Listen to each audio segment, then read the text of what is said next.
언니, 여기가 어딘지 알고 온 거야? 당장 나가. 내가 할 테니까 제발 그냥 나가. 병든 남편 약값을 마련하러 온 언니와 오라버니, 빚을 갚으러 온 동생이 씨바지 면접장에서 서로를 마주쳤습니다. 둘 다 상대방 몰래 혼자 지원했던 터였습니다.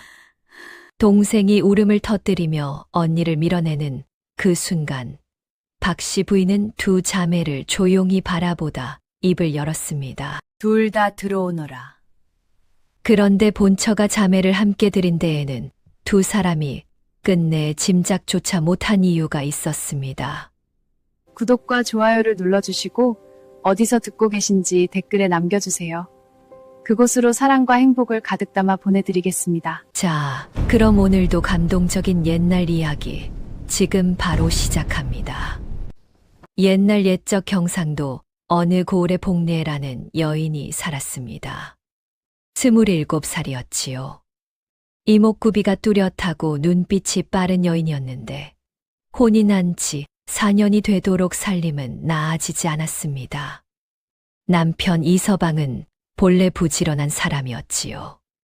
새벽별 보며 나가 저녁별 보며 들어오는 사람이었습니다. 그런 사람이 지난 가을부터 몸져 누웠으니 복례의 속이 타들어가는 건 당연한 일이었지요.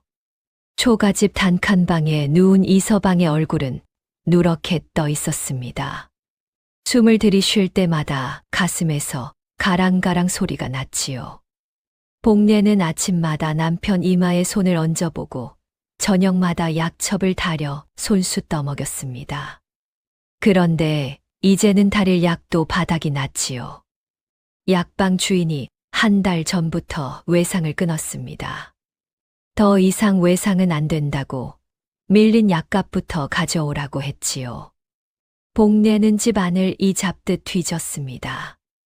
팔 수 있는 건 다 팔았습니다. 남은 건 낡은 장독 2개와 삼배, 이불 하나뿐이었지요. 그리고 어머니에게서 물려받은 은비녀 하나. 복례는 그 은비녀를 손에 들고 한참을 들여다봤습니다. 어머니가 돌아가시던 날 손에 쥐어주신 것이었지요. 아무리 힘들어도 이건 팔지 말거라.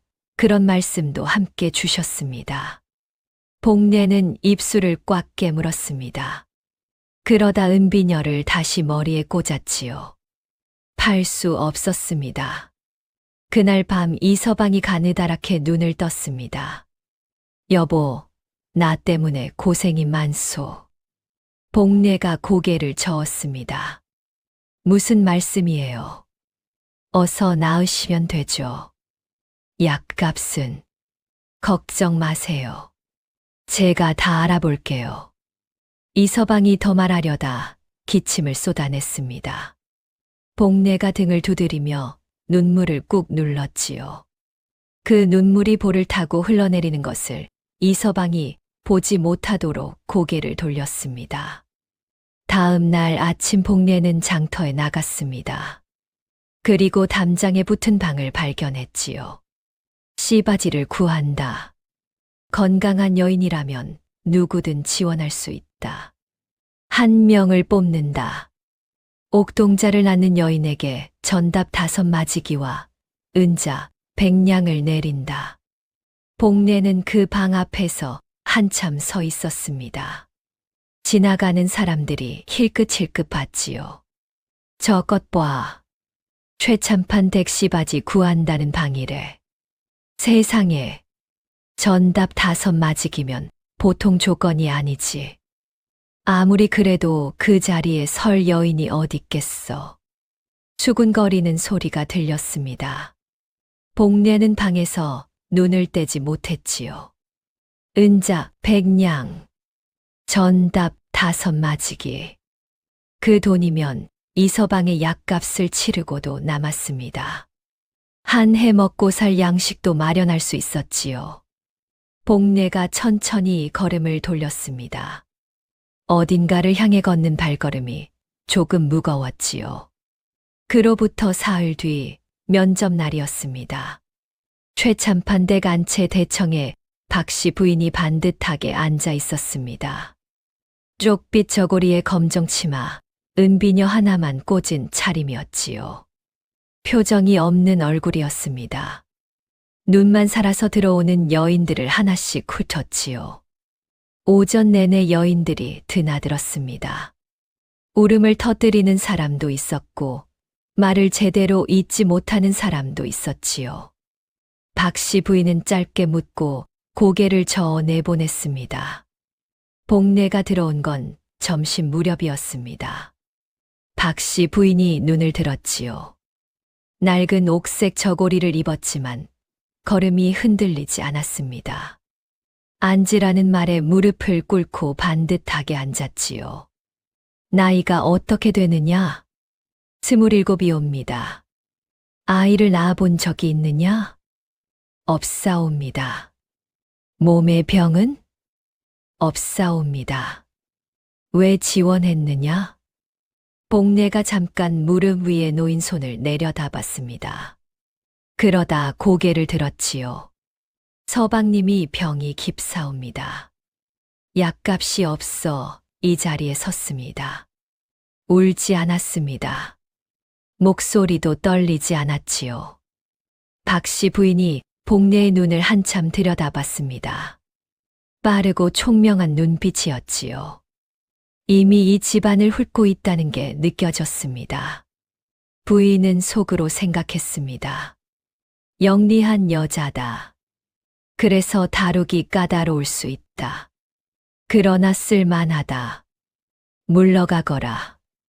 복례가 일어나 나가려던 그때였습니다. 문 밖에서 발소리가 들렸지요. 그리고 다음 순간 문이 열렸습니다. 복례는 그 자리에 굳어버렸습니다. 문 앞에 서 있는 여인도 굳어버렸지요. 순례였습니다. 22살, 복례보다 5살 아래인 친동생이었습니다. 바랜 분홍 저고리에 회색 치마, 치맛단이 헤어진 차림이었지요. 두 손에는 무명 손수건을 꼭 쥐고 있었습니다. 언니를 발견하는 순간 그 손수건을 더 세게 쥐었지요. 방 안이 조용했습니다. 박씨 부인의 눈이 천천히 두 사람 사이를 오갔지요. 복례가 먼저 입을 열었습니다. 언니, 여기가 어딘지 알고 온 거야? 당장 나가. 내가 할 테니까 제발 그냥 나가. 순례의 눈에 눈물이 차올랐습니다. 언니는 이서방 오빠 때문에 온 거잖아. 나는 오라버니 때문에 왔어. 오라버니 빚 못 갚으면 집이 넘어간다고. 언니만 고생시킬 수 없잖아. 그래서 내가 이 자리에 서겠다는 거야? 언니도 서는 자리잖아. 복례가 순례의 손목을 잡았습니다. 당장 끌고 나가려는 것처럼 보였지요. 그때 박씨 부인의 목소리가 떨어졌습니다. 둘 다 들어오너라. 두 자매가 동시에 박씨 부인을 봤습니다. 부인은 여전히 표정 하나 없이 앉아 있었지요. 자매가 왔으면 같이 들어오너라. 내가 둘 다 쓰겠다. 복례가 입을 열려 했지만 말이 나오지 않았습니다. 순례가 손수건을 쥔 손으로 눈물을 닦았지요. 두 자매는 이유를 알 수 없었습니다. 경쟁시키려는 건지, 갈라놓으려는 건지, 아니면 다른 속셈이 있는 건지. 박씨 부인은 더 설명하지 않았습니다. 그저 조용히 일어나 안으로 들어가며 한마디만 남겼지요. 사흘 뒤에 짐을 챙겨 오너라. 두 자매는 대청에 남겨진 채 서로를 바라봤습니다. 복례가 동생의 손목을 놓으며 낮게 말했지요. 들어가서 절대 내 눈 밖에 나지 마라. 그게 전부였습니다. 복례도 순례도 더 말하지 않았지요. 짐을 챙겨 최씨 댁으로 들어가기 전날 밤, 복례와 순례는 나란히 앉아 있었습니다. 복례의 초가지, 병든 이서방이 잠든 방 옆 마루였지요. 달이 떴습니다. 두 자매는 한참 말이 없었지요. 순례가 먼저 입을 열었습니다. 언니, 왜? 무서워. 복례가 대답하지 않았습니다. 무섭지 않은 척하고 싶었지요. 그런데 그 말에 대답이 나오지 않았습니다. 한참 만에 복례가 말했습니다. 나도. 그게 전부였습니다. 두 자매는 그날 밤 서로의 어깨를 맞대고 한참을 앉아 있었지요. 다음 날 아침 짐을 꾸리는데 이서방이 눈을 떴습니다. 여보, 어디 가오? 복례가 잠깐 멈췄다가 다시 손을 움직였습니다. 잠깐 친정에 다녀올게요. 오래 걸리지 않아요. 거짓말이었습니다. 이서방은 더 묻지 않았지요. 물을 기운도 없어 보였습니다. 복례가 방문을 닫으며 잠깐 눈을 감았지요. 그러다 다시 떴습니다. 이서방 약값을 마련해야 했습니다. 다른 길이 없었습니다. 최씨 댁으로 들어가는 길, 복례는 내내 앞만 보고 걸었습니다. 뒤에서 순례가 조용히 따라왔지요. 대문을 들어서는 순간 집 안에서 일하던 노비 하나가 두 사람에게 다가왔습니다. 예수는 좋게 돼 보이는 작은 체구의 여인이었지요. 얼굴에 주름이 깊었지만 눈빛이 따뜻했습니다. 아이고, 왔구먼. 나는 말레라고 해. 이 집에서 가장 오래 산 사람이지. 복례가 고개를 숙였습니다. 잘 부탁드립니다. 말레 아주머니가 두 자매를 번갈아 보더니 낮게 말했습니다. 자매가 같이 들어온 거지. 세상에 그런 경우는 처음 보는구먼. 순례가 손수건을 만지작거리며 말했습니다. 그게 저희도 왜 둘 다 뽑히셨는지 모르겠어요. 말레 아주머니가 잠깐 먼 곳을 바라보다 말했지요. 혈육은 경쟁이 아니라 방패니라. 그 말을 기억해둬. 복례와 순례는 그 말뜻을 그때는 몰랐습니다. 그저 오래된 노비 아주머니의 흔한 말 정도로 들었지요. 대청 안에서 박씨 부인이 두 자매를 기다리고 있었습니다. 복례는 고개를 들고 안으로 걸어 들어갔지요. 박씨 부인이 두 자매를 나란히 앉혔습니다. 규칙을 말하겠다. 먼저 옥동자를 낳는 쪽에게 전답 5 맞이기와 은자 100냥을 내린다. 아들을 낳아도 먼저가 아니면 수고비만 받고 아이는 이 집에 두고 간다. 딸을 낳으면 딸을 데리고 수고비를 받아 떠난다. 두 자매는 조용히 들었습니다. 박씨 부인이 잠깐 말을 멈추더니 덧붙였지요. 이 집에 있는 동안 둘은 같은 방을 쓴다. 다투지 마라. 서로 해코지하지 마라. 그것만 지키면 된다. 복례가 고개를 숙였습니다.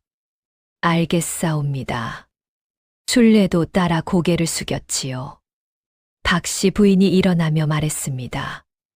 말레야, 두 사람 방으로 안내해 주거라.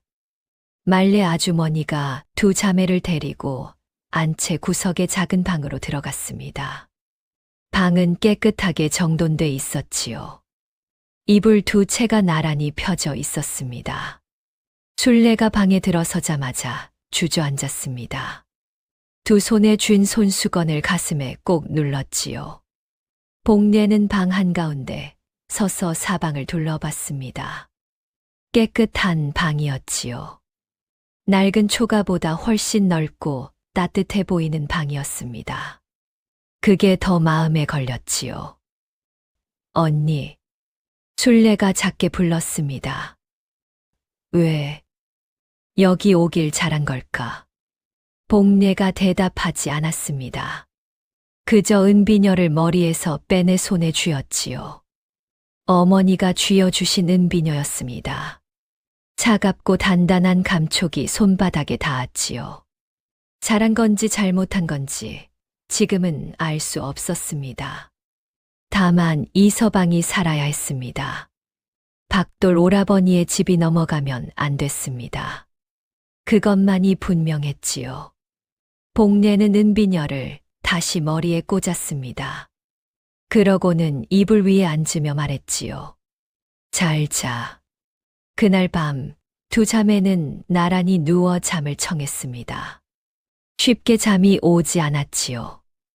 마당 쪽에서 바람 소리가 들렸습니다. 어딘가 먼 곳에서 개 짖는 소리도 들렸지요. 술래가 먼저 잠이 들었습니다. 복례는 한참을 천장을 바라보다 눈을 감았습니다. 내일부터 시작이었지요. 최씨 댁의 아침은 일렀습니다. 새벽빛이 채 가시기도 전에 부엌에서 불 때는 소리가 났지요. 복례는 그 소리에 눈을 떴습니다. 술래는 아직 잠들어 있었습니다. 새근새근 숨소리가 조용했지요. 복례는 술래를 깨우지 않고 조용히 일어났습니다. 마당으로 나오니 말레 아주머니가 부엌 앞에서 물을 깃고 있었습니다. 벌써 일어났네. 오늘은 천천히 쉬어도 되는데. 몸이 먼저 일어나졌어요. 말레 아주머니가 물동이를 내려놓으며 복례를 바라봤지요. 잠은 잤나? 복례가 고개를 끄덕였습니다. 거짓말이었지요. 말레 아주머니도 그걸 알아챈 듯 했지만 더 묻지 않았습니다. 이 집 구경시켜줄까? 어디 뭐가 있는지는 알아야지. 최씨 댁은 넓었습니다. 안채와 사랑채가 나뉘어 있었고 안채 뒤편으로 장독대가 늘어서 있었지요. 창고도 2개였습니다. 마당 한쪽에는 오래된 감나무가 서 있었지요. 말레 아주머니는 천천히 걸으며 이것저것 알려줬습니다. 안채는 마님 구역이야. 사랑채는 대감 구역이고 둘 사이 경계를 잘 알아둬야 해. 대감 어른은 어떤 분이세요? 말레 아주머니가 잠깐 말을 고르는 눈치였습니다. 체면을 중히 여기시는 분이지. 나쁜 분은 아닌데 집 안 사정을 잘 모르셔. 마님이 다 알아서 하시거든. 복례가 고개를 끄덕였습니다. 마님은요? 말레 아주머니가 낮게 웃었습니다. 마님은 이 집에서 제일 무서운 분이지. 무섭다는 말인데도 목소리에 존경이 담겨 있었습니다. 복례는 그게 이상하게 느껴졌지요. 그때 사랑채 쪽에서 발소리가 들렸습니다. 말레 아주머니가 허리를 숙이며 작게 말했지요. 대감 마님이시다. 최참판 최석주가 사랑채 문을 열고 나왔습니다. 57살이었지요. 허연 구레나룻의 체구가 건장했지만 눈빛에 피로가 역력했습니다. 짙은 회색 도포를 걸치고 갓을 단정히 쓴 차림이었지요. 마당으로 나오다 복례와 눈이 마주쳤습니다. 잠깐 멈추더니 고개를 끄덕였지요. 새로 들어온 아이들이로구나. 복례가 고개를 숙였습니다. 예, 대감마님. 최석주가 잠시 복례를 바라보다 시선을 거뒀습니다. 그러고는 말레 아주머니에게 말했지요. 마님이 직접 고른 사람들이니 잘 대접해 주거라. 예, 대감마님. 최석주가 안으로 들어갔습니다. 복례는 그 뒷모습을 바라봤지요. 말레 아주머니의 말이 맞았습니다. 나쁜 사람처럼 보이지는 않았습니다. 그러나 집 안 사정을 잘 모르는 사람처럼 보였지요. 그날 오후였습니다. 말레 아주머니가 복례와 술래에게 귓속말을 했지요. 오늘 오후에 최 서방님이 오실 거야. 바깥 장반이 먼 친척벌 되시는 분인데 그 어른 앞에서는 조심해. 복례가 물었습니다. 왜요? 말레 아주머니가 마당 쪽을 힐끗 봤지요. 그냥 조심하라고. 알겠지? 더 설명하지 않았습니다. 얼마 지나지 않아 대문이 열리더니 사내 하나가 들어섰습니다. 45쯤 돼 보이는 남자였지요. 눈이 가늘었습니다. 웃을 때 눈꼬리만 올라가는 얼굴이었지요. 남색 도포가 화려했고 손에는 옷가락지가 번쩍였습니다. 형님은 안 계시오. 이렇게 멀리까지 무난 인사를 왔는데. 목소리가 낮고 부드러웠습니다. 그런데 눈은 웃지 않았지요. 말레 아주머니가 꾸벅 인사했습니다. 최서방님, 어서 오십시오. 대감 마님은 사랑채에 계십니다. 최만술이었습니다. 최씨 문중먼 조카뻘 되는 사람이었지요. 그가 마당을 가로질러 사랑채로 향하다 복례와 순례를 발견했습니다. 걸음을 멈추더니 씩 웃었지요. 오호, 씨바지들이 왔군. 둘이나 들였어. 복례가 고개를 숙였습니다. 순례도 고개를 숙였지요. 최만술이 복례 앞에 천천히 다가서더니 위에서 아래로 훑어봤습니다. 건강해 보이는군. 아들을 낳겠어. 복례가 대답하지 않았습니다. 최만술이 낮게 웃더니 사랑채 쪽으로 걸어갔지요. 그 자리가 사라지자 순례가 복례의 소매를 잡았습니다. 언니, 저 사람 싫어. 복례도 같은 생각이었지요. 그러나 아무 말도 하지 않았습니다. 그저 말레 아주머니를 봤지요. 말레 아주머니는 최만술이 사라진 사랑채 쪽을 바라보며 입술을 꾹 다물고 있었습니다. 그 눈빛에 무언가가 담겨 있었지요. 두려움이 아니라 오래된 경계심이었습니다. 최만술이 사랑채에서 최석주와 1시간쯤 이야기를 나누다 나왔습니다. 나오면서 마당을 지날 때 복례 쪽을 한 번 더 봤지요. 그 시선이 싸늘했습니다. 웃는 얼굴이었는데 눈이 차가웠지요. 대문이 닫히는 소리가 났습니다. 그날 저녁 말레 아주머니가 복례에게 다가와 낮게 말했습니다. 저 양반 형님 재산 탐내는 거야. 대감 마님한테 대가 끊기면 그 재산이 문중으로 넘어오거든. 그 중에 제일 큰 몫이 저 양반한테 오지. 복례가 눈을 가늘게 뜨며 물었지요. 그러면 저 사람은 우리가 아이를 낳으면 싫겠지. 말레 아주머니가 짧게 대답했습니다. 복례는 그날 밤 눈을 감았지만 잠이 오지 않았습니다. 아이를 낳으러 이 집에 들어온 것인데 아이를 낳으면 안 되는 사람이 이 집 주변을 기웃거리고 있다는 것을. 그게 어떤 뜻인지 복례는 충분히 이해했지요. 순례는 이불을 뒤집어 쓰고 잠들어 있었습니다. 가늘게 숨소리가 들렸지요. 복례는 동생의 잠든 얼굴을 한참 바라봤습니다. 오지 말라고 했는데 왔습니다. 밀쳐냈는데 따라왔지요. 답답하기도 하고 고맙기도 했습니다. 그 두 감정이 뒤섞여 이상한 기분이 됐지요. 복례는 눈을 감았습니다. 이서방의 약값, 박돌 오라버니의 빚, 그것을 위해 왔습니다. 딴 마음 품을 여유가 없었지요. 며칠이 지났습니다. 박씨 부인은 두 자매에게 집 안 규칙을 하나씩 알려줬습니다. 아침 문화는 일찍 드릴 것, 사랑채 쪽은 함부로 드나들지 말 것, 대감 마님이 부르시면 단정히 하고 갈 것. 복례는 하나씩 머릿속에 새겼지요.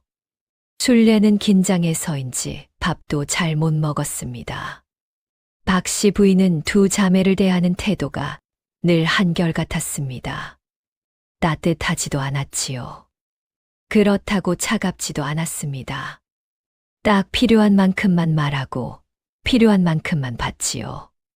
그게 오히려 더 불편했습니다.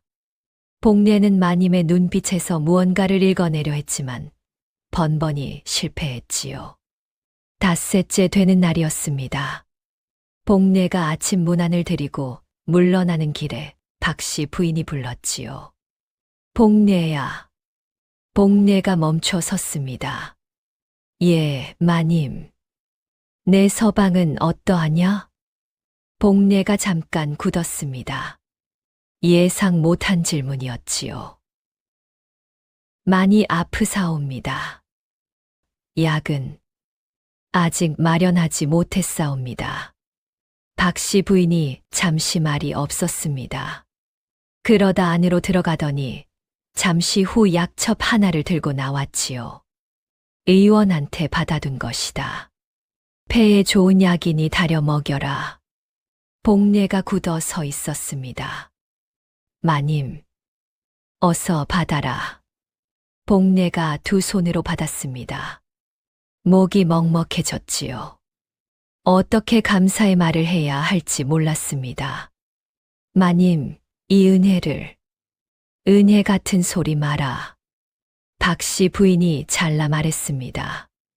딱 잘라서 말하는데 목소리가 부드럽지 않았지요. 그러나 눈빛이 달랐습니다.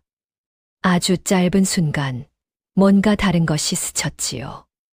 내가 건강해야 이 집에 쓸모가 있는 것이다. 그뿐이야. 복례가 고개를 숙였습니다. 감사하옵니다.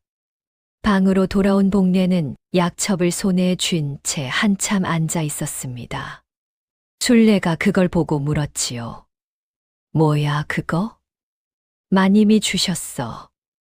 이 서방 약이래. 순례의 눈이 커졌습니다. 마님이? 복례가 고개를 끄덕였지요. 순례가 잠깐 생각하더니 말했습니다. 마님이 차가운 분인 줄 알았는데. 복례는 대답하지 않았습니다. 마님이 왜 이걸 줬는지 생각하고 있었지요. 약이 필요했기 때문이라는 마님의 말이 사실일 수도 있었습니다. 그런데 왜인지 그 말이 전부가 아닌 것 같았지요. 복례는 약첩을 가슴에 품었습니다. 저녁에 말레 아주머니 편에 이서방에게 전해달라고 부탁해야겠다고 생각했지요. 그 무렵 사랑채에서는 최석주가 최만수를 맞이하고 있었습니다. 최만술이 차를 한 모금 마시고 말했지요. 형님, 씨바지를 둘씩이나 들이셨습니까? 허허, 두 분 다 건강하셔야 할 텐데요. 최석주가 고개를 끄덕였습니다. 마님이 직접 골랐으니 믿을만 하겠지. 그렇습지요. 그런데 형님, 한 말씀 드려도 되겠습니까? 말해보게. 최만술이 목소리를 낮췄습니다. 씨바지가 두 명인데 서로 경쟁이 붙으면 집 안이 시끄러워질 수 있습니다. 한 명만 두고 한 명은 내보내는 게 낫지 않겠습니까? 최석주가 잠시 생각했습니다. 마님이 둘 다 드린데 이유가 있겠지. 물론이지요. 그런데 형님, 혹시 저 아이들 내력은 알고 계십니까? 씨바지라도 집안이 반듯해야 아이도 반듯하게 나오는 법이라 여쭤보는 겁니다. 최석주가 찻잔을 내려놓으며 말했지요. 마님이 알아서 했겠지. 최만수리 씩 웃었습니다. 목소리는 부드러웠지만 눈빛은 차가웠지요. 그러시겠습지요. 염려 마십시오. 그저 형님 댁이 잘 되시길 바라는 마음입니다. 그날 저녁 최만술이 사가로 돌아가면서 하수인을 불렀습니다. 씨바지 두 명 잘 봐도 뭔 약점이 있는지 어디서 왔는지 알아내. 예, 서방님. 최만술이 옷가락질을 엄지로 돌리며 마을 쪽을 바라봤습니다. 저녁 어스름이 내리고 있었지요. 최씨 댁 재산이 눈에 선했습니다. 전담만 50마지기가 넘었지요. 4대를 걸쳐 쌓은 재물이었습니다. 그게 아들 하나 없는 늙은 형님 손에 있다는 게 늘 못마땅했지요. 씨바지가 아들을 낳으면 그 재산은 씨바지 자식의 것이 됩니다. 자신에게는 한 푼도 오지 않는 것이지요. 반면 씨바지가 아들을 낳지 못하면 문중이 상속을 받게 됩니다. 그 중에 가장 가까운 혈육이 최만술이었지요. 그래서 안 됐습니다. 씨바지가 아들을 낳아서는 절대 안 됐지요. 열흘이 지나고 보름이 지났습니다. 복례와 순례는 최 씨 댁 생활에 조금씩 익숙해져 갔지요. 아침마다 박 씨 부인께 문안을 드렸고 낮에는 집 안일을 거들었습니다. 말레 아주머니가 이것저것 가르쳐 줬지요. 어디서 물을 길어오는지, 어느 날 빨래를 하는지, 마님이 싫어하는 것은 무엇인지. 그런데 이상한 일이 생기기 시작한 건 보름이 넘어가면서였습니다. 복례가 아침에 다려둔 약이 없어졌습니다. 분명히 부뚜막 위에 올려뒀는데 사라진 것이지요. 노비들한테 물어봐도 아무도 모른다고 했습니다. 그 다음 날은 복례가 빨아 널어둔 빨래가 흙을 뒤집어 쓴 채 마당에 떨어져 있었습니다. 그 다음 날은 밥상에 복례가 유독 싫어하는 음식이 잔뜩 올라왔지요. 순례는 먹었지만 복례는 한 숟갈도 들지 못했습니다.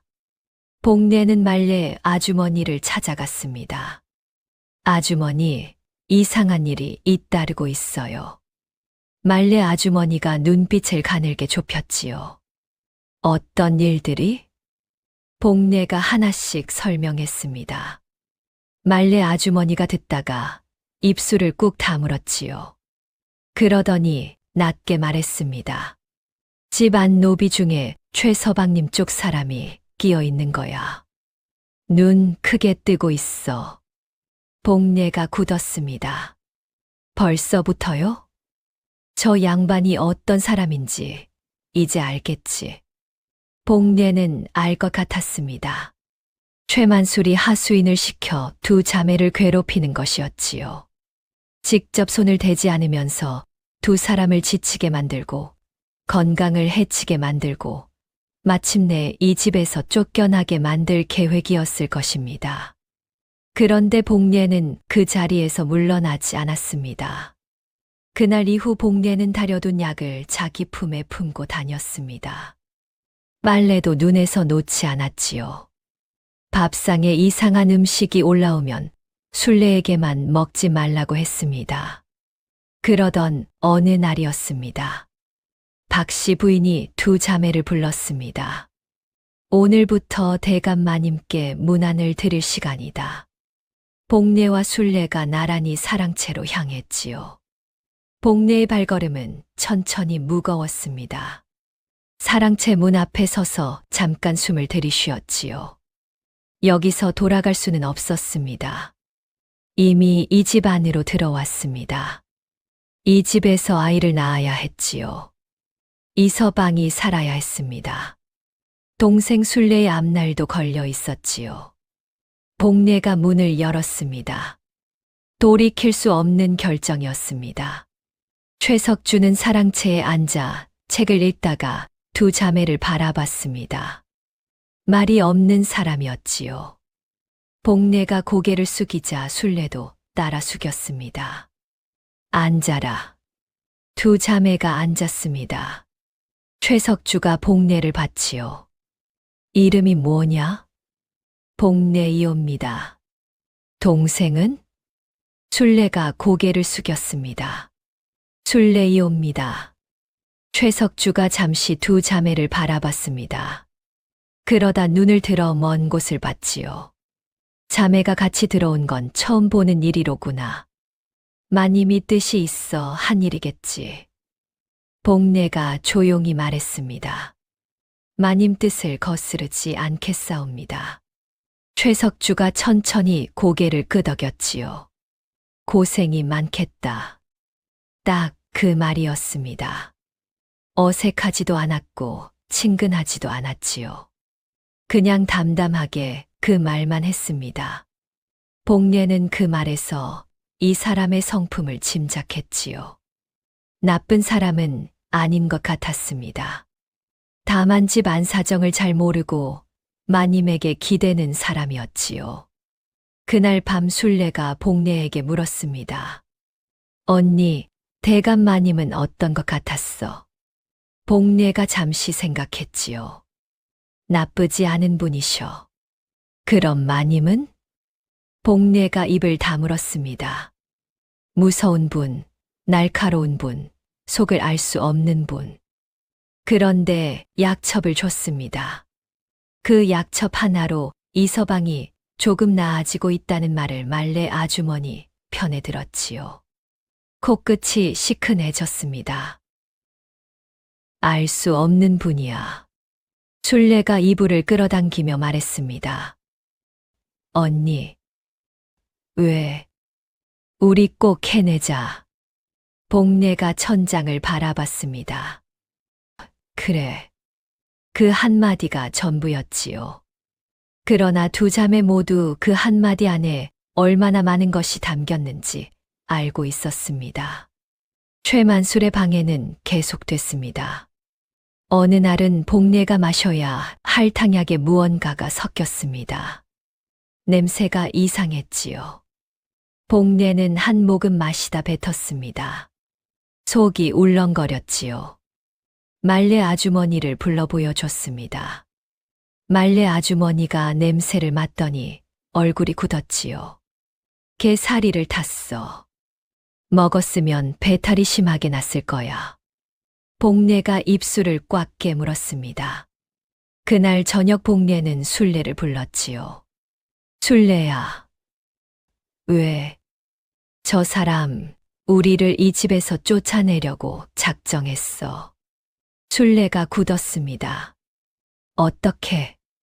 복례가 눈빛을 가라앉혔지요. 버텨야지.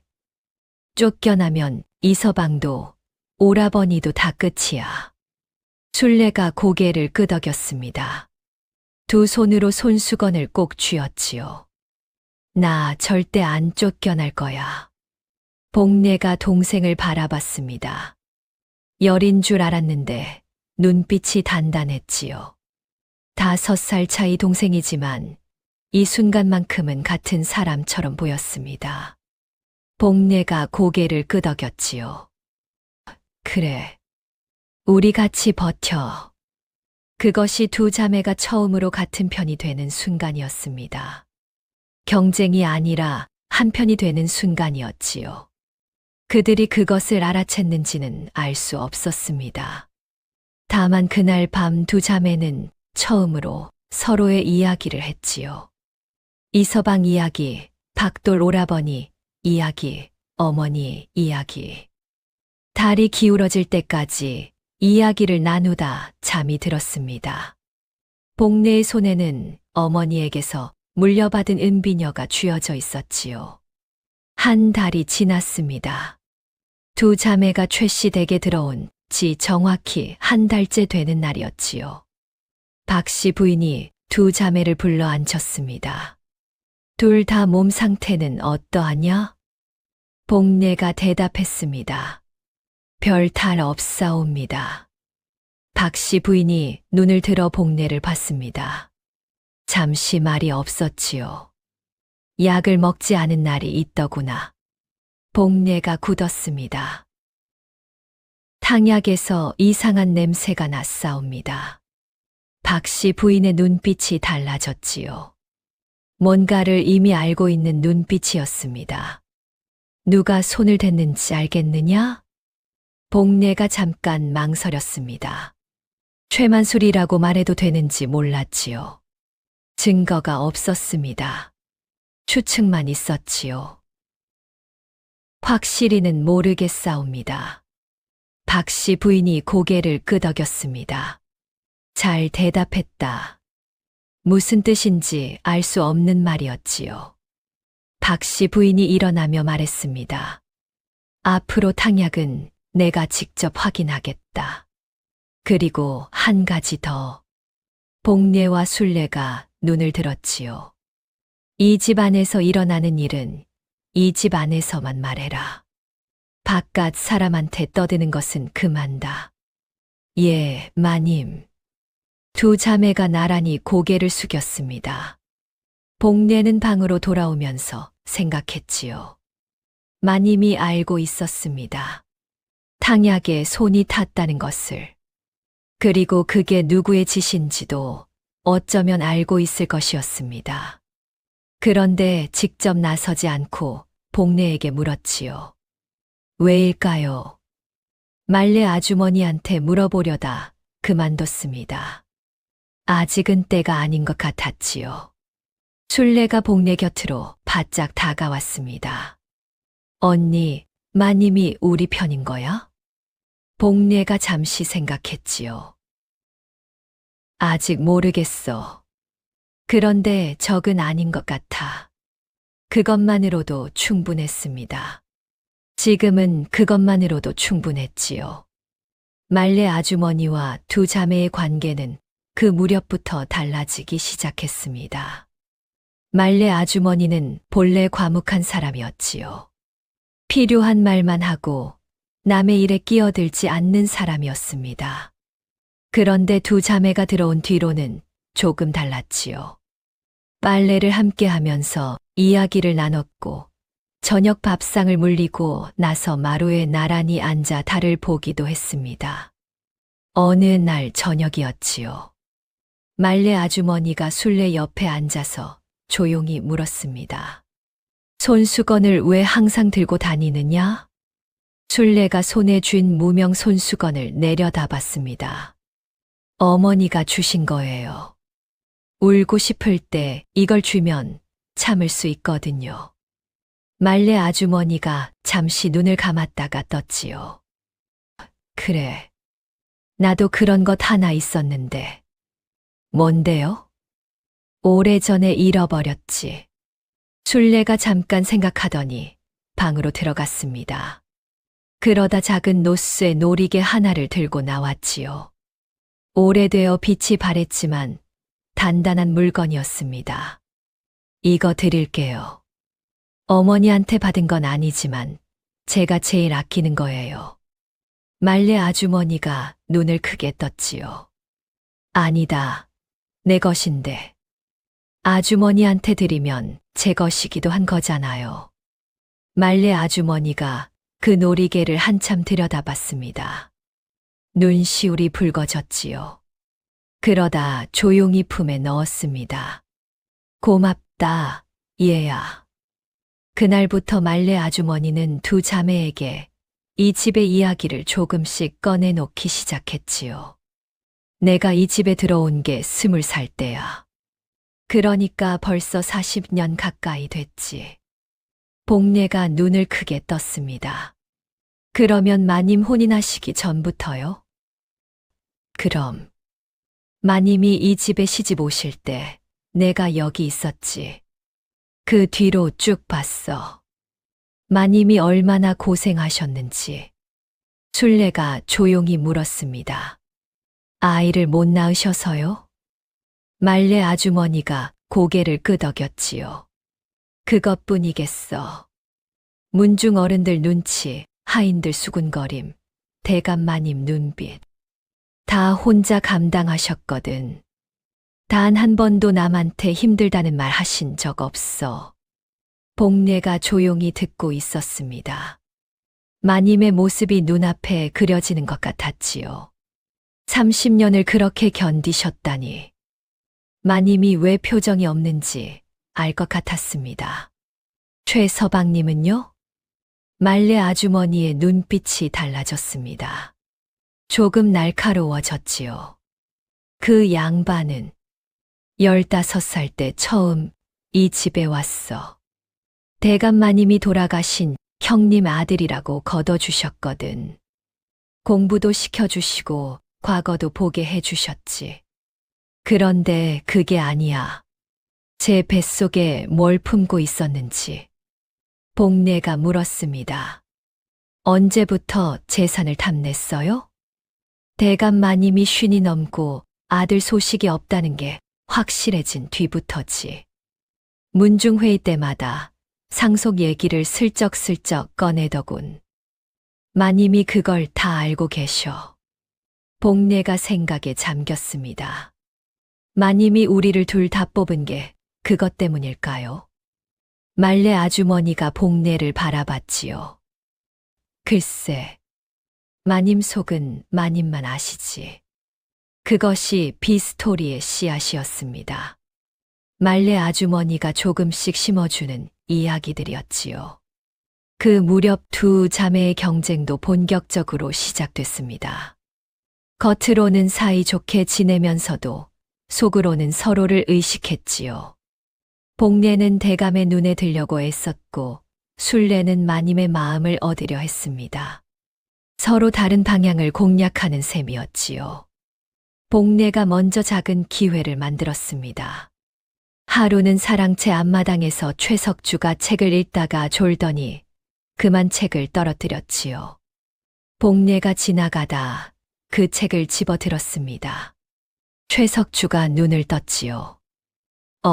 고맙구나. 읽으시다 깜빡 주무신 것 같았사옵니다. 그랬구나.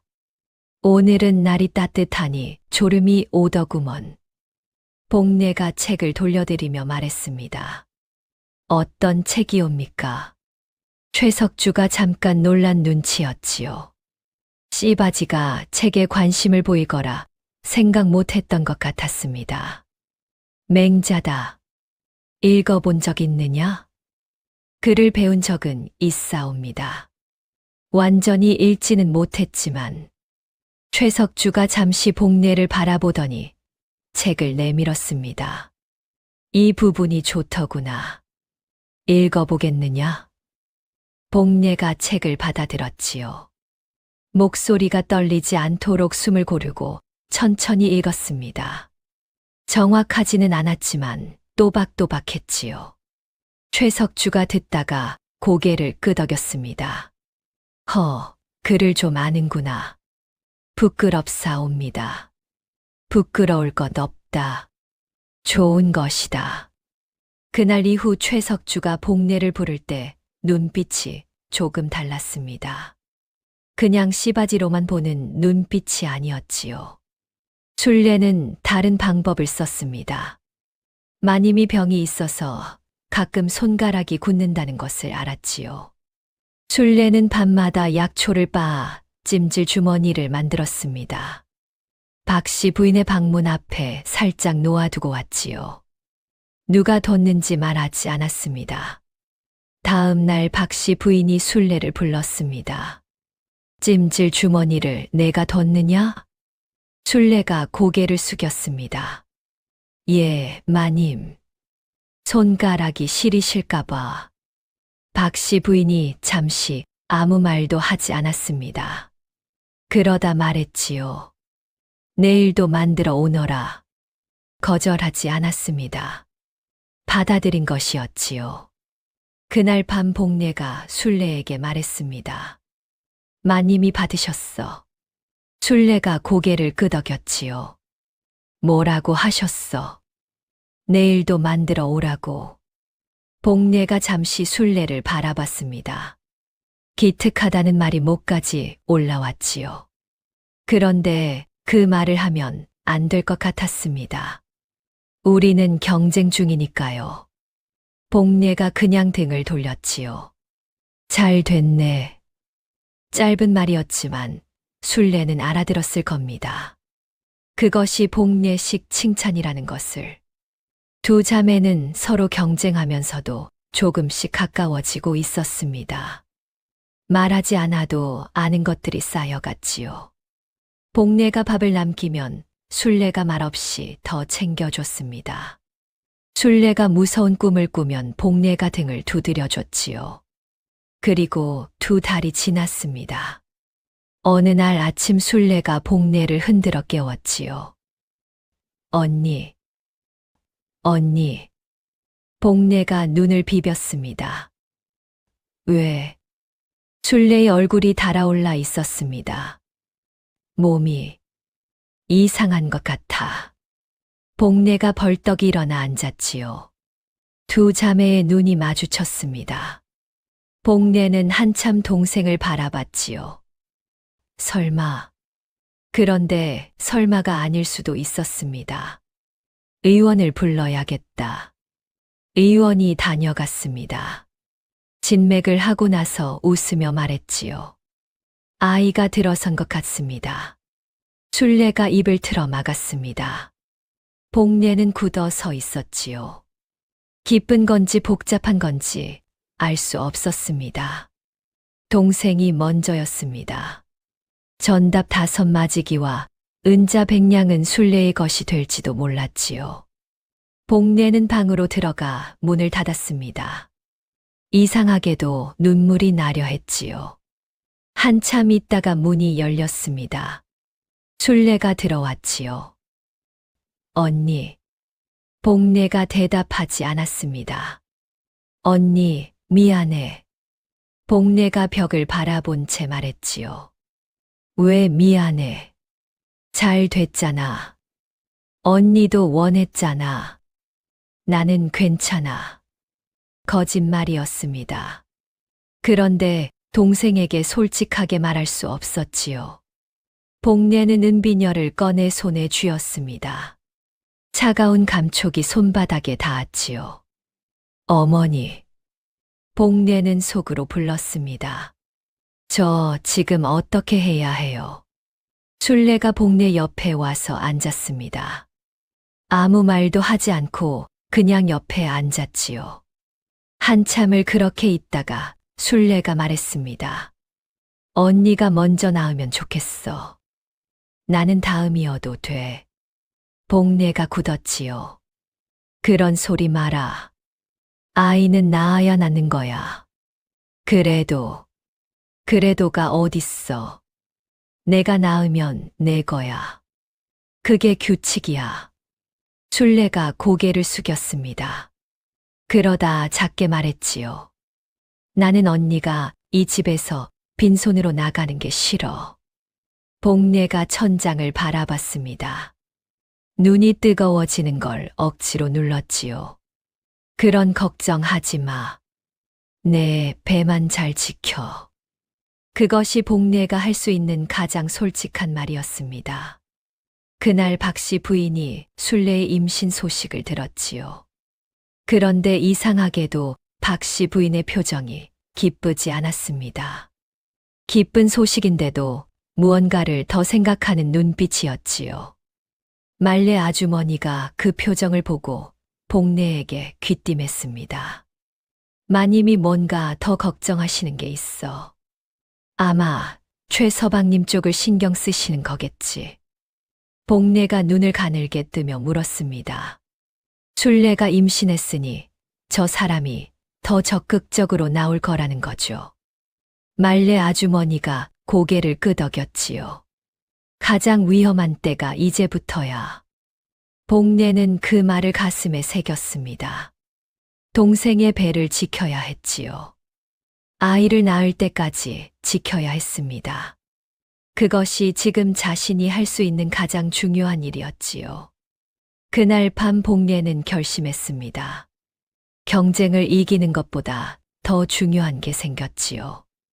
동생과 그 아이를 지키는 것이었습니다. 말레 아주머니가 처음에 한 말이 머릿속에 맴돌았지요. 혈육은 경쟁이 아니라 방패니라. 그때는 그냥 흘려들었습니다. 그런데 이제는 그 말이 이해가 됐지요. 자매가 각자 살아남으려 경쟁하면 둘 다 무너집니다. 하지만 한 명이 방패가 되면 다른 한 명이 살 수 있지요. 복례는 순례의 방패가 되기로 했습니다. 순례의 임신 소식이 집안에 퍼지자 분위기가 달라졌습니다. 노비들이 순례를 더 조심스럽게 대했지요. 밥상도 더 신경 써서 차려졌습니다. 최석주도 사랑채에서 나와 순례에게 따뜻한 말을 건넸지요. 몸 조심히 하거라. 이 집에 경사가 났구나. 순례가 고개를 숙이며 말했습니다. 감사하옵니다. 대감마님. 최석주의 눈이 촉촉해졌지요. 57해를 살면서 이 말을 기다렸습니다. 경사. 이 집에 경사라는 말이 나오는 날을 기다렸지요. 그런데 복례는 그 광경을 멀찍이서 바라봤습니다. 마음이 복잡했지요. 기쁜 마음과 쓸쓸한 마음이 뒤섞여 어디다 둬야 할지 몰랐습니다. 말레 아주머니가 복례 옆에 와서 조용히 말했지요. 괜찮으냐? 복례가 고개를 끄덕였습니다. 괜찮아요. 억울하지 않아? 복례가 잠깐 대답을 멈췄습니다. 동생이니까요. 말레 아주머니가 복례의 손을 한번 쥐었다가 놓았습니다. 아무 말도 하지 않았지요. 그게 오히려 더 위로가 됐습니다. 그로부터 보름이 지난 어느 날이었지요. 복례가 창고에 간장 항아리를 가지러 갔다가 목소리를 들었습니다. 창고 뒤편에서 들리는 소리였지요. 낮고 조심스러운 목소리였습니다. 복례가 걸음을 멈추고 귀를 기울였지요. 임신한년 약에 손대면 된다고 했잖아. 왜 아직도 못했어? 목소리 하나가 말했습니다. 복례는 그 목소리를 알아챘지요. 최만술의 하수인 중 하나인 막쇠였습니다. 그게 요즘 마님이 탕약을 직접 챙기시니까요. 다른 목소리가 대답했지요. 그러면 다른 방법을 써야지. 음식에 넣거나 옷에 뭔가를 묻히거나. 어쨌든 아이를 떨어뜨려야 해. 서방님 말씀이 이번이 마지막 기회라고. 복례는 그 자리에서 피가 싸늘해지는 것을 느꼈습니다. 아이를 떨어뜨린다는 말이었지요. 동생 순례의 아이를 없애려 한다는 것이었습니다. 복례는 항아리도 잊고 그 자리에 서 있었습니다. 숨도 참았지요. 두 사람의 이야기가 끝나고 발소리가 멀어졌습니다. 복례는 한참이 지나서야 창고에서 나왔지요. 손이 떨리고 있었습니다. 방으로 뛰어가 순례를 찾았습니다. 순례야. 왜, 언니? 오늘부터 절대 내 눈 밖에 나지 마. 밥도 내가 확인한 것만 먹어. 알겠지? 순례가 눈을 크게 떴습니다. 무슨 일이야? 복례가 목소리를 낮춰 말했지요. 최만술이 내 아이를 없애려 한다. 방 안이 조용해졌습니다. 순례가 무릎 위에 손을 얹으며 천천히 그 말을 받아들이는 것 같았지요. 그러다 두 손으로 배를 감쌌습니다. 말이 나오지 않았지요. 그저 배를 감쌌습니다. 복례가 동생 앞에 앉았지요. 내가 지킬게. 아무것도 걱정하지 마. 순례의 눈에서 눈물이 흘렀습니다. 닦지 않았지요. 그냥 흘렀습니다. 언니. 왜? 고마워. 복례가 동생의 손을 잡았습니다. 차가웠지요. 두 손으로 감싸 쥐었습니다. 그날 저녁 복례는 말레 아주머니 방을 두드렸습니다. 아주머니 창고 뒤에서 막쇠가 하는 말을 들었어요. 말레 아주머니의 눈빛이 굳어졌지요. 다 말해봐. 복례가 들은 것을 그대로 전했습니다. 말레 아주머니가 듣다가 주먹을 쥐었지요. 고얀 것들. 감히 아이한테까지 손을 대려고. 마님께 말씀드려야 할까요? 말레 아주머니가 잠깐 생각했습니다. 지금 당장은 안 돼. 증거가 없어. 내가 엿들었다는 것만으로는 최 서방님한테 뭘 할 수가 없어. 그 양반이 발뺌하면 끝이야. 복례가 입술을 깨물었습니다. 그러면 어떻게 해요? 증거를 잡아야지. 내가 막쇠를 잘 봐둘게. 아주머니가 이 집에서 오래 살았으니 그 정도는 할 수 있어. 말레 아주머니가 복례의 눈을 똑바로 봤지요. 그 사이 내가 할 일은 순례를 지키는 것이야. 알겠지? 예. 그리고 복례야. 예. 마님한테 믿음을 쌓아. 그게 지금 내가 할 수 있는 가장 중요한 일이야. 복례는 그 말을 가슴에 새겼지요. 그로부터 한 달이 지났습니다. 복례는 매일 순례 곁에 붙어 있었습니다. 밥도 같이 먹었고 잠도 같이 잤지요. 탕약은 반드시 말레 아주머니와 함께 확인했습니다.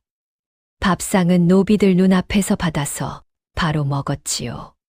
최만술의 하수인들이 몇 번 더 손을 쓰려 했지만 번번이 실패했습니다. 그 사이 순례의 배가 불러왔지요. 석 달이 지나고 넉 달이 됐습니다. 의원이 다시 진맥했지요. 아이가 건강합니다. 잘 크고 있어요. 최석주가 크게 기뻐했습니다. 박씨 부인도 처음으로 희미한 미소를 지었지요. 말레 아주머니가 기쁨의 눈물을 흘렸습니다. 복례도 기뻤지요. 진심으로 기뻤습니다. 동생이 잘 되는 게 기뻤지요. 그런데 그 기쁨 뒤에 말할 수 없는 무언가가 있었습니다. 눈에 보이지는 않지만 마음 한켠이 텅 비어 있는 것 같았지요. 박씨 부인이 복례를 불렀습니다. 복례야. 예, 마님. 순례가 아이를 잘 낳으면 너는 어떻게 할 것이냐? 복례가 잠깐 굳었습니다. 수고비를 받고 나가야지요. 그게 싫지 않으냐? 복례가 잠시 생각했습니다. 싫고 좋고가 어디 있겠습니까? 그게 규칙이니까요. 박씨 부인이 복례를 한참 바라봤습니다. 그러다 말했지요. 나가면 서방은 어떻게 되느냐? 복례의 목이 잠깐 메었지요. 약값은 벌었으니 됐습니다. 됐다고? 예. 박씨 부인이 눈을 내리깔았습니다. 잠시 침묵이 흘렀지요. 알겠다. 물러가거라. 복례가 나오면서 생각했습니다. 마님이 왜 그 질문을 했을까요? 모르겠었지요. 마님의 속은 여전히 알 수 없었습니다. 그리고 그날 밤이었습니다. 최만술이 사랑채를 찾아왔지요. 이번에는 혼자가 아니었습니다. 고을에서 알아주는 어른 한 명을 데리고 왔지요. 두 사람이 사랑채에서 최석주와 한참 이야기를 나눴습니다. 이야기가 끝나고 나오면서 최만술이 마당에서 복례와 눈이 마주쳤습니다. 씩 웃었지요. 그런데 그 눈빛이 이전과 달랐습니다. 더 여유로워 보였지요. 뭔가 계획이 생긴 사람의 눈빛이었습니다. 복례는 그 눈빛이 마음에 걸렸지요. 불길했습니다. 다음 날 아침이었습니다. 최만술이 최씨 댁을 다시 찾아왔지요. 이번에는 박씨 부인에게 면담을 청했습니다. 박씨 부인이 안채 대청에서 그를 맞았지요. 최만술이 공손하게 인사를 하고 앉으며 말했습니다. 형수님, 드릴 말씀이 있어서요. 말해 보시오. 씨바지 2명을 두셨는데 한 명은 이제 임신을 했으니 잘 됐습니다. 그런데 다른 한 명은 어찌하실 겁니까? 임신도 안 됐는데 2명을 계속 먹이고 재울 필요가 있겠습니까? 박씨 부인이 아무 말도 하지 않았지요. 최만술이 목소리를 낮췄습니다. 그리고 솔직히 여쭤보면 두 사람이 자매라는 게 좀 이상하지 않습니까? 보통은 그런 경우가 없는데요. 혹시 무슨 작당이라도 한 것 아니겠습니까? 작당이라면? 씨바지 자매가 합심해서 이 집 재산을 노린다든가. 뭐 그런 일이요. 말이 되지 않는 소리였습니다. 그러나 최만술은 그걸 알면서 하는 소리였지요. 씨앗을 심는 것이었습니다. 의심의 씨앗을. 박씨 부인이 최만술을 바라봤습니다. 표정이 없었지요. 직접 고른 사람들이니 내가 책임지겠소. 물론이지요. 그저 형수님을 걱정해서 드리는 말씀입니다. 최만술이 씩 웃으며 일어났지요. 마당을 나가면서 옷가락질을 만지작거렸습니다. 박 씨 부인의 눈에서 아무것도 읽지 못했지요. 그게 좀 불편했습니다. 보통 사람이라면 씨바지를 의심하는 말 한마디에 표정이 흔들려야 했지요. 그런데 흔들리지 않았습니다. 최만술이 대문을 나서면서 하수인에게 말했습니다. 복례라는 년 은비녀 가져와. 예. 그 여자 머리에 항상 꽂고 다니는 은비녀. 그게 가문 기물이든 뭐든 상관없어. 그걸 들고 남자 방에 드나들었다는 증거를 만들면 돼. 하수인이 고개를 끄덕였습니다. 어찌 하시려고요? 최만술이 낮게 웃었지요. 씨바지가 딴 남자한테 마음을 팔았다고 하면 대감이 쫓아내지 않겠어. 복례를 내쫓으면 순례는 혼자 남지. 혼자인 아이는 무너뜨리기 쉬워. 그것이 최만술의 두 번째 수였습니다.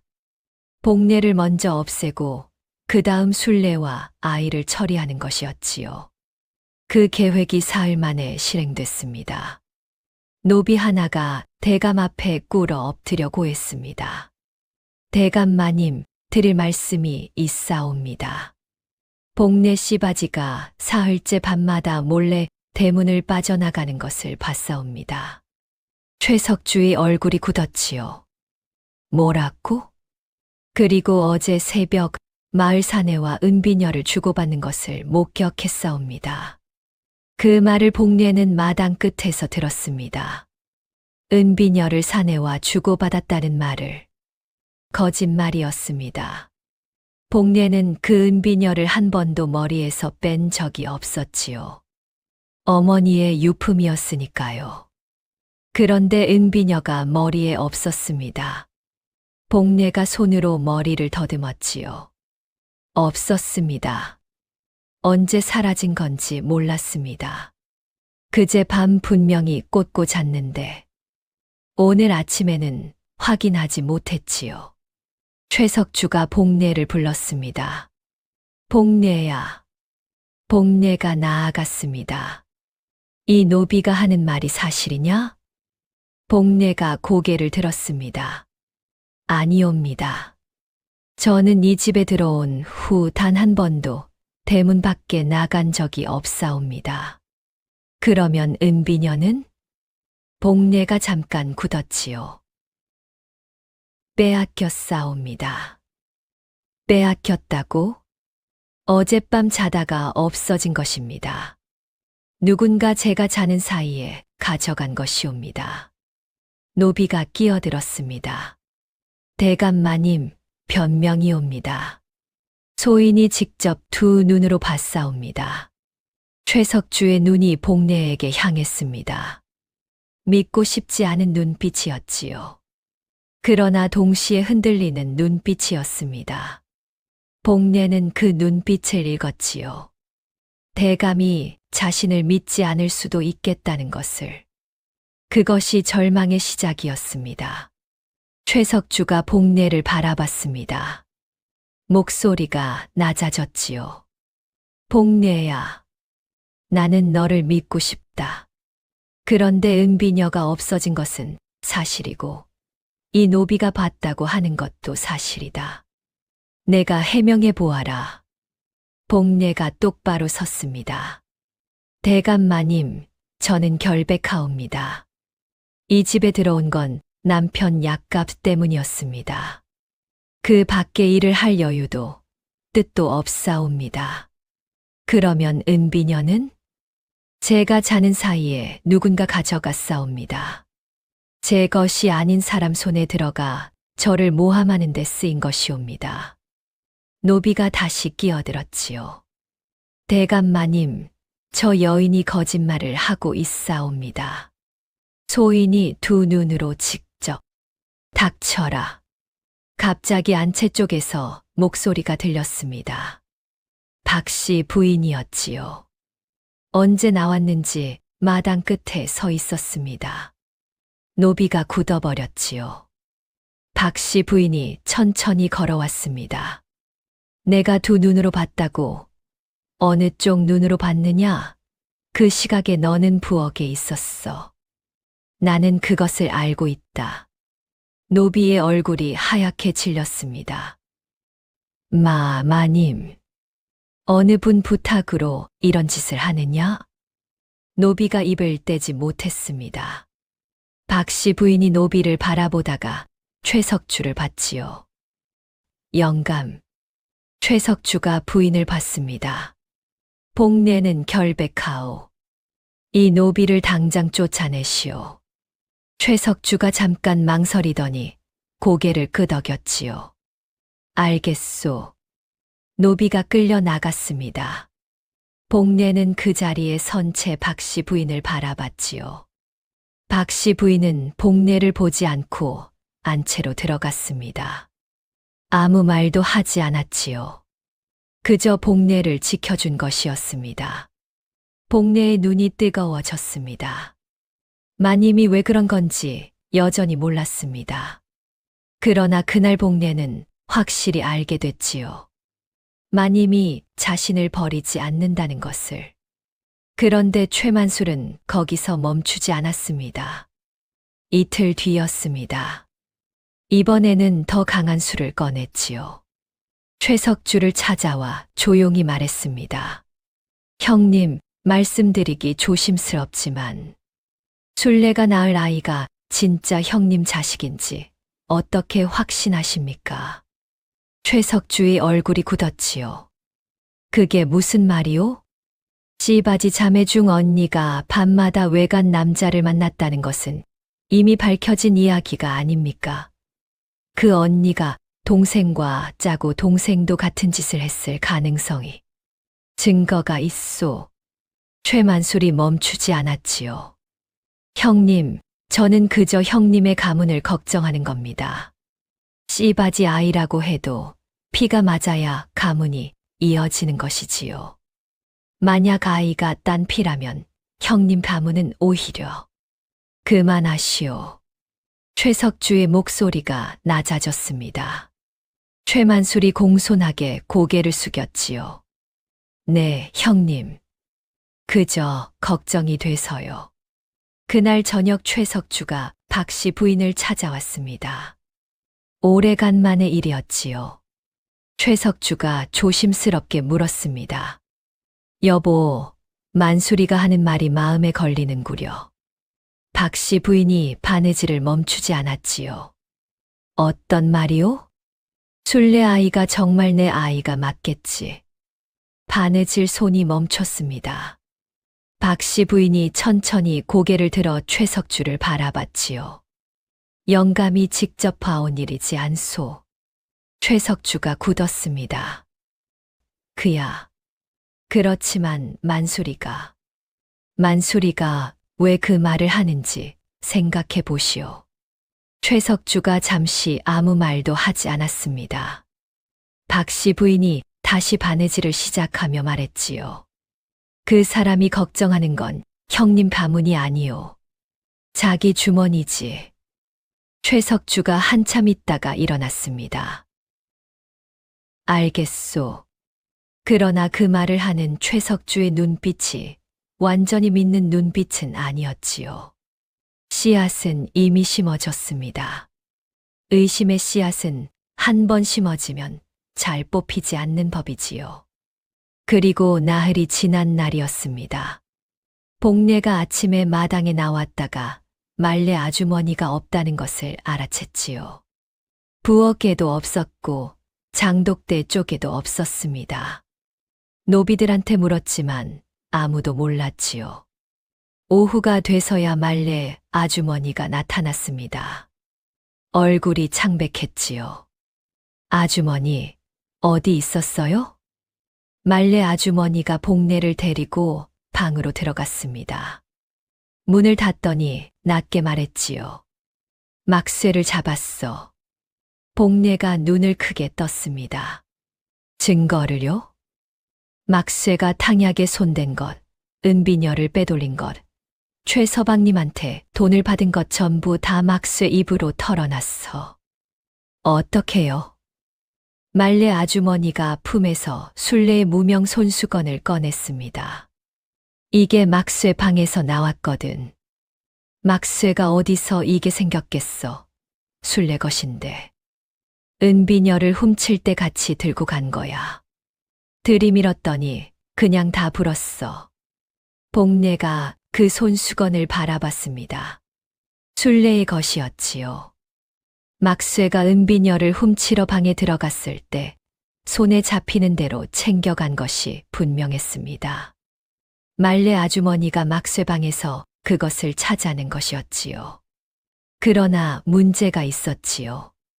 아주머니, 이것만으로는 최만술이 직접 시켰다는 증거는 안 되잖아요.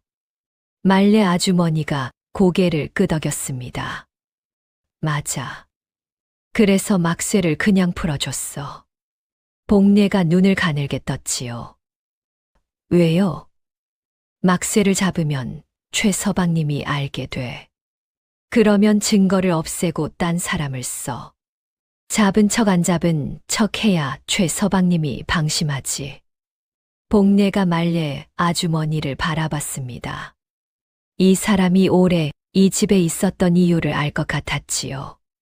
단순한 노비가 아니었습니다. 그런데 그날 밤 상황이 급변했습니다. 술래가 갑자기 배를 잡고 쓰러진 것이었지요. 복례가 먼저 발견했습니다. 방에 들어갔더니 술래가 바닥에 웅크리고 있었지요. 술래야. 언니. 배가 너무 아파. 복례가 마님을 불렀고 의원이 왔습니다. 의원이 진맥하면서 얼굴이 굳었지요. 독한 것을 먹은 것 같습니다. 아이가 위험합니다. 복례가 그 말을 듣는 순간 눈앞이 하얘졌지요. 어떻게 들어왔을까요? 복례가 눈에서 놓지 않았는데, 밥도, 약도, 물도 전부 확인했는데, 복례가 부엌으로 뛰어갔습니다. 오늘 술래가 먹은 것을 하나씩 확인했지요. 밥, 국, 반찬. 그런데 술래가 혼자 마신 것이 하나 있었습니다. 오후에 노비가 가져다 준 생강차였지요. 복례가 잠깐 자리를 비운 사이에 마신 것이었습니다. 아주 짧은 틈을 노린 것이었지요. 의원이 응급으로 처치했습니다. 다행히 술래는 의식을 되찾았지요. 그러나 아이는 위험했습니다. 한동안 절대 안정이 필요하다고 했지요. 복례는 술래 옆에 앉아서 손을 잡았습니다. 동생의 손이 차갑게 떨리고 있었지요. 술래가 힘겹게 입을 열었습니다. 언니, 아이는? 괜찮대. 잘 지키면 된대. 거짓말은 아니었습니다. 의원이 잘 지키면 된다고 했으니까요. 그러나 복례의 마음은 무너지고 있었지요. 자신이 지켜야 했습니다. 지켜야 하는데 실패했습니다. 한순간의 틈에 동생이 독을 마셨지요. 다음번에는 더 독하게 나올 수도 있었습니다. 복례는 술래의 손을 쥔 채 생각했지요. 이 집에서 나가야 하는 걸까요? 나가면 동생은 혼자 남습니다. 혼자인 술래는 더 위험해지지요. 그렇다고 있으면 복례가 무엇을 더 할 수 있는지 모르겠었습니다. 방 안이 조용했습니다. 등잔불이 흔들렸지요. 복례는 처음으로 이 싸움에서 지고 있다는 생각이 들었습니다. 그날 밤 박씨 부인이 복례를 불렀습니다. 방 안에는 마님 혼자였지요. 등잔 하나만 켜져 있었습니다. 박씨 부인이 복례를 앉히고 한참 말이 없었습니다. 복례도 말하지 않았지요. 할 말이 없었습니다. 박씨 부인이 먼저 입을 열었습니다. 내가 지쳤구나. 복례가 고개를 숙였습니다. 지치지 않았사옵니다. 거짓말하지 마라. 눈빛에 다 쓰여 있다. 복례가 입술을 깨물었습니다. 무서웠사옵니다. 뭐가? 술래가 다칠까봐요. 제가 눈 한 번 돌리는 사이에 이런 일이 생겼으니 다음번에는 더 큰일이 날까봐 무섭습니다. 박 씨 부인이 복례를 바라봤지요. 그런데 왜 나한테 말하지 않았느냐? 최만술이 뒤에 있다는 것을. 복례가 굳었습니다.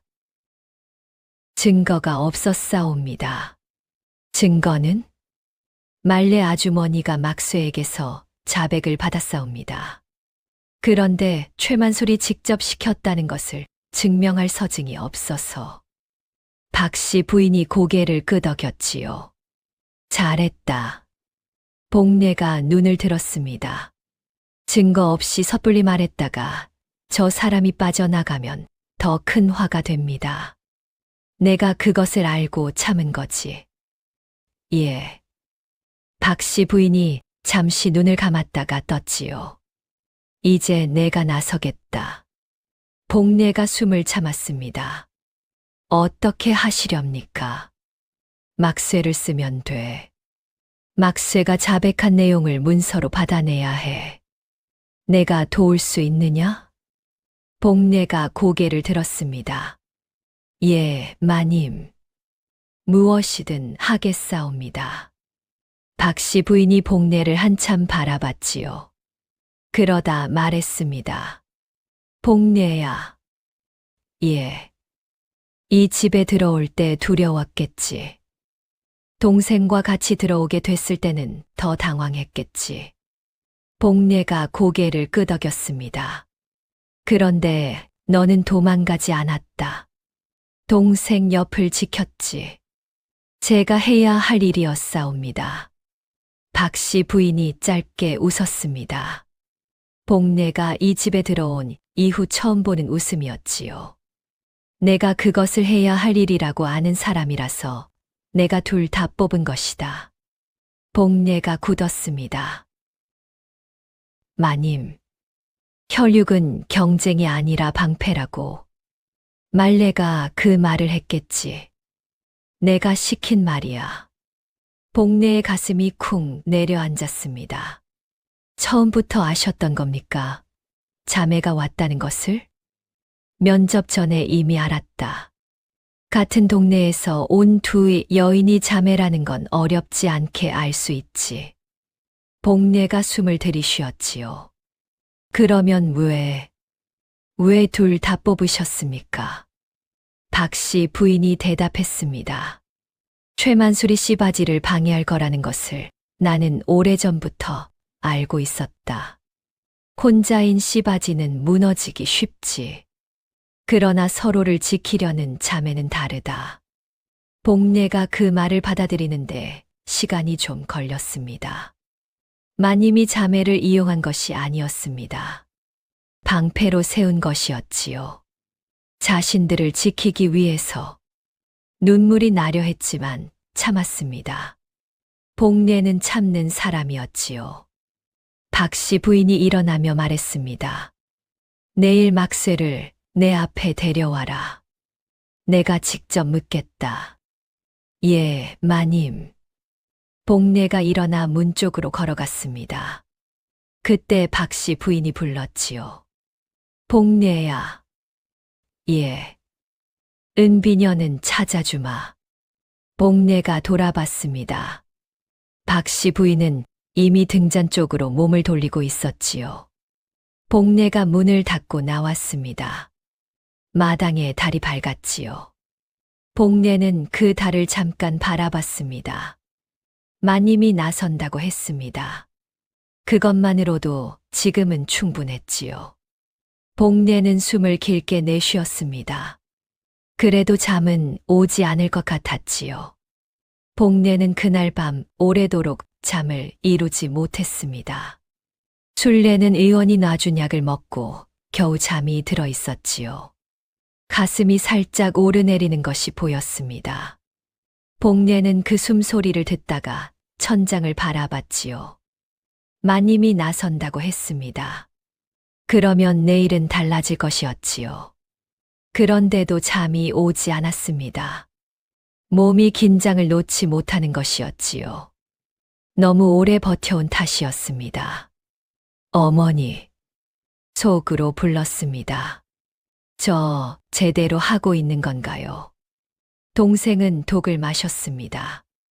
은비녀는 빼앗겼지요. 그래도 마님이 옆에 있었고 말레 아주머니가 증거를 쥐고 있었습니다. 다 잃은 것이 아니었지요. 그러나 아직 끝나지 않았습니다. 복례는 바닥을 바라봤지요. 그때 말레 아주머니의 목소리가 귓가에 떠올랐습니다. 혈육은 경쟁이 아니라 방패니라. 그 말이 처음 들렸을 때는 그냥 흘렸지요. 그런데 마님이 그 말을 시킨 말이라고 했습니다. 처음부터 이 집에 들어오면서 그 말을 들었지요. 방패가 되라고. 복례가 방패가 됐는지 돌아봤습니다. 됐습니다. 순례 곁을 지켰지요. 탕약을 확인했고 밥상을 확인했고 창고 뒤에서 들은 말을 기억해뒀습니다. 그리고 결정적인 순간에 마님에게 모든 것을 털어놨지요. 복례는 지지 않았습니다. 순례의 손을 꼭 쥐었습니다. 동생의 손이 조금 따뜻해져 있었지요. 내일이면 됩니다. 막쇠를 마님 앞에 데려가면 됩니다. 그러면 최만술의 짓이 밝혀집니다. 마님이 나선다고 했으니 그 다음은 마님이 할 것이었지요. 복례는 눈을 감았습니다. 이번에는 잠이 왔지요. 다음 날 아침이었습니다. 복례가 말레 아주머니와 함께 막쇠를 찾아갔습니다. 막쇠는 부엌 뒤편에서 장작을 패고 있었지요. 복례가 앞에 서자 막쇠가 굳었습니다. 같이 가자. 어디요? 마님이 부르신다. 막쇠의 얼굴이 새파랗게 질렸지요. 박씨 부인 앞에 막쇠가 무릎을 꿇었습니다. 말레 아주머니가 옆에 서서 순례의 손수건을 내놨지요. 이것이 내 방에서 나왔지. 막쇠가 머뭇거렸습니다. 막쇠야.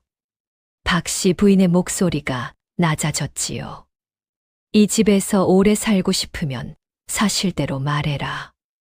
내가 최서방님 부탁으로 한 짓을 다 털어놓으면 내가 너를 내쫓지 않겠다. 그러나 지금 이 자리에서 거짓말하면 이 집에서 나가는 것으로 끝나지 않는다. 막쇠가 바닥에 이마를 대고 엎드렸습니다. 마님, 잘못했사옵니다. 그리고 막쇠의 입에서 모든 것이 쏟아져 나왔습니다. 탕약에 게사리를 섞은 것도, 복례의 은비녀를 빼돌려 최만술 하수인에게 넘긴 것도, 생강차에 유산을 유도하는 약재를 탄 것도 전부였지요. 최만술에게 매달 돈을 받았다는 것도, 최만술이 직접 만나 지시했다는 것도 다 털어놨습니다. 박씨 부인이 모든 것을 듣고 나서 말했지요. 문서로 써라. 막쇠가 떨리는 손으로 자백서를 썼습니다. 그리고 그날 오후였지요. 박씨 부인이 최석주에게 말했습니다. 영감, 최만수를 불러주시오. 이 집에서 따져야 할 것이 있소. 최석주의 눈이 커졌지요. 무슨 일이요? 직접 보시면 압니다. 최만술이 왔습니다. 이번에도 여유로운 얼굴이었지요. 그런데 안채 대청에 들어서다가 거기 모여있는 얼굴들을 보고 멈췄습니다. 최석주, 박씨 부인, 복례, 말레 아주머니. 그리고 바닥에 엎드린 막쇠였지요. 최만술이 씩 웃으며 말했습니다. 이게 무슨 모임입니까? 박씨 부인이 막쇠의 자백서를 최석주에게 건넸지요. 읽어보시오. 최석주가 자백서를 읽어 내려갔습니다. 얼굴이 굳어졌지요. 읽다 멈추고 또 읽었습니다. 손이 살짝 떨렸지요. 최만술이 그것을 보며 말했습니다. 형님, 저건 막쇠가 저를 모함하는 겁니다. 어떻게 종 하나의 말을. 닥치시오. 최석주의 목소리가 갈라졌습니다. 형님, 자네가 내 씨바지한테 독을 먹였다는 게 사실이오? 최만술의 눈이 빠르게 움직였지요. 형님, 오해가 사실이냐고 물었소. 방 안이 쩌렁하게 울렸습니다. 최석주가 이렇게 큰 소리를 내는 것을 복례는 처음 봤지요. 최만술이 다시 여유를 찾으려 했습니다. 형님, 이건 아녀자들이 저를 모함하는 겁니다. 막쇠가 겁에 질려 거짓 자백을 한 것이고, 저도 말씀드릴 것이 있사옵니다. 말레 아주머니가 앞으로 나섰지요. 저는 이 집에서 40년을 살았사옵니다. 최서방님이 이 집에 처음 들어왔을 때부터 봤지요. 15살 때 대감마님 댁에 처음 들어와서 얻어먹고 얻어입고 과거 공부까지 시켜 주신 은공을 받은 분입니다. 그 은공을 잊고 재산 때문에 씨바지 아이를 없애려 했사옵니다. 최만술이 말래 아주머니를 노려봤습니다. 늙은 노비가 감히 증인이 또 있사옵니다. 말래 아주머니가 손을 들었지요. 바깥에서 노비 2명이 들어왔습니다. 막쇠 외에 최만술의 지시를 들은 또 다른 사람들이었지요. 복례가 창고에서 들은 말을 말래 아주머니가 미리 그들에게서도 확인해 둔 것이었습니다. 증인이 셋이 됐지요. 최만술의 얼굴에서 여유가 사라졌습니다. 형님, 이거 자백서 증인 셋. 최석주가 자백서를 내려놓으며 말했지요. 자네가 내 아이를 없애려 했다는 것이 이렇게 나와 있소. 그것은 억지입니다. 저는 거기다가 박씨 부인이 끼어들었습니다. 은비녀가 어디 있는지도 물어봐야겠소. 복례의 은비녀가 최만술의 하수인 방에서 나왔습니다. 증거가 될까봐 없애지 못하고 갖고 있었던 것이지요. 최만술의 입이 닫혔습니다. 더 이상 변명이 없었지요. 최석주가 자리에서 일어났습니다. 키가 크고 체구가 건장한 사람이었지요. 그 몸집으로 최만술 앞에 서서 말했습니다. 이 집에서 다시는 보고 싶지 않소. 형님, 내 아이를 없애려 한 사람한테 형님 소리 들을 자격이 없소. 지금 당장 나가시오. 최만술이 몸을 떨었습니다. 이러시면 문중에서 가만히 있지 않을. 문중에 가서 하고 싶은 말 하시오. 증거는 내가 갖고 있소. 최만술이 최석주의 눈빛을 보다가 고개를 돌렸지요. 그 눈에 처음으로 두려움이 담겼습니다. 오래 쌓아온 계획이 한꺼번에 무너지는 사람의 눈빛이었지요. 최만술이 대청에서 물러났습니다. 말이 없었지요. 옷가락질을 만지작거리던 손이 떨리고 있었습니다. 대문이 닫히는 소리가 났지요. 방 안에 정적이 흘렀습니다. 최석주가 복례를 봤습니다. 복례야. 예, 대감마님. 고생이 많았구나. 복례가 고개를 숙였지요. 목이 메었습니다. 참으려 했지만 이번에는 쉽지 않았지요. 박씨 부인이 복례에게 은비녀를 내밀었습니다. 찾아왔다. 복례가 2 손으로 받았지요. 어머니의 유품이었습니다. 차갑고 단단한 감촉이 손바닥에 닿았지요. 복례는 그것을 머리에 꽂으며 눈을 내리깔았습니다. 눈물이 볼을 타고 흘렀지요. 그달이 다 가기 전에 순례가 아들을 낳았습니다. 울음소리가 안채를 가득 채웠지요. 건강한 사내 아이였습니다. 최석주가 눈물을 흘렸지요. 말레 아주머니도 울었습니다. 박씨 부인은 울지 않았지요. 그러나 눈가에 무언가가 맺혔다가 사라졌습니다. 순례가 아이를 안고 복례를 불렀습니다. 언니, 복례가 다가갔지요. 봐, 우리 아이야. 복례가 아이의 얼굴을 들여다봤습니다. 작고 붉은 얼굴이었지요. 눈을 꼭 감고 있었습니다. 그런데 그 얼굴이 어디선가 본 것 같았지요. 어릴 때 순례의 얼굴이었습니다. 복례가 웃었습니다. 처음으로, 이 집에 들어온 이후 처음으로 마음 놓고 웃었지요. 잘했어. 그 말이 전부였지만 순례는 알아들었습니다. 박씨 부인이 순례를 불렀습니다. 약속대로 전답 5마지기 문서와 은자 100냥을 내렸지요. 그리고 복례를 불렀습니다. 복례야. 예, 마님. 나갈 준비가 됐느냐? 복례가 고개를 끄덕였습니다. 예. 수고비를 받고 나가겠사옵니다. 박씨 부인이 복례 앞에 문서 하나를 내밀었습니다. 이게 뭡니까? 전답 문서다. 복례가 굳었지요. 마님, 저는 아이를 낳지 못했사옵니다. 이것은 받을 수 없. 받아라. 박씨 부인이 잘라 말했지요. 순례가 아이를 낳을 수 있었던 것은 내가 그 아이를 지켰기 때문이다. 내가 주는 것이다.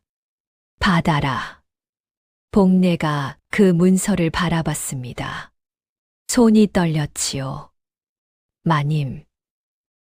왜? 복례가 입을 열었다가 닫았습니다. 할 말이 너무 많은데 한마디도 나오지 않았지요. 박씨 부인이 먼저 방으로 들어갔습니다. 복례가 그 문서를 2 손으로 쥐었지요. 이서방에게 돌아가는 길이 열렸습니다. 전답이 생겼으니 살림을 꾸릴 수 있었지요. 이서방도 이제 나을 수 있었습니다. 복례가 마당으로 나왔습니다. 말레 아주머니가 기다리고 있었지요. 다 잘 됐지? 예, 아주머니. 말레 아주머니가 복례의 손을 꼭 잡았습니다. 처음에 내가 한 말 기억하지? 혈육은 경쟁이 아니라 방패라고요. 말레 아주머니가 고개를 끄덕였지요. 내가 그 말을 몸으로 증명했어. 복례는 말레 아주머니의 눈을 바라봤습니다. 며칠 후 복례가 최씨 댁 대문을 나섰습니다. 순례가 아이를 안고 배웅을 나왔지요. 복례가 돌아보며 말했습니다. 아이 잘 키워. 언니는 이서방 오빠 잘 간호해. 2 자매가 마주 봤습니다. 한참 아무 말도 하지 않았지요. 할 말이 없어서가 아니었습니다. 하지 않아도 아는 말들이었기 때문이었지요. 복례가 먼저 고개를 돌렸습니다. 앞을 보며 걸었지요. 머리에는 어머니에게서 물려받은 은비녀가 꽂혀 있었습니다. 손에는 전답 문서가 쥐어져 있었지요. 발걸음이 처음 이 집에 들어올 때와 달랐습니다. 무겁지 않았지요. 가벼웠습니다. 경상도 하늘이 넓었지요. 봄볕이 따뜻했습니다. 이 이야기가 전하는 것은 하나입니다. 가장 힘든 때 옆에 있어 주는 사람이 가장 큰 힘이 된다는 것이지요. 혈육은 경쟁의 상대가 아니라 서로의 방패가 될 수 있습니다. 그 사실을 알고 그대로 살아낸 2 자매의 이야기였습니다. 다음 영상을 빠르게 만나보시려면 좋아요와 구독을 눌러주세요. 지금 화면에 나오는 더 재미있는 영상들도 함께 해주세요. 그럼 모두 행복한 하루 보내세요. 감사합니다.